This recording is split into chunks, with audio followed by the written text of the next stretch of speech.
नानी के कर भक्त हौ शिव गुरु के तनी एगो गीत गावत उनकर सब के दूल्हवा बड़ा गोर है गे माई हमार दूल्हवा काहे करिया है गे माई अरे करिया है तो का है महादेव है गे माई पर्वत बैठल लाइक दुनिया कीजिए। देखा है गे माई शेयर कीजिए पर्वत ऊपर दुनिया देखा है गे माई अरे सब के दूल्हवा बड़ा गोर है गे माई ओहो अरे हमार दूल्हवा हमार नाम काहे पे गाओ, करिया हमार नाम पे। है गे माई हमार नाम पे गावा एगो अरे करिया है तो का है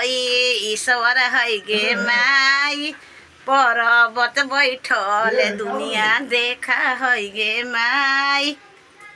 हमार नाम पे एगो गावा गीत शादी बियाह वाला गावा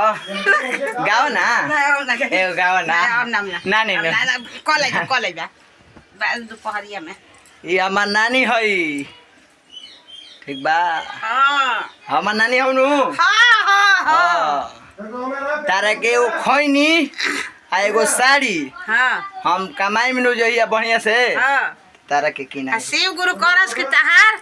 नासा छूट जा हाँ हाँ हाँ हाँ नासा दया छोड़ दे कर है शिव गुरु की तहार नासा छूट जा हाँ आ आदमी में बन जा हाँ आदमी जैसे रहेला वैसे तू रह अच्छा समवा ना नी तोर चश्मा फूट गल पैसा नहीं खे आ दांतवा एगो टूटल हौ हाँ सब दोस्तों टूट गए तनी आ करता आ का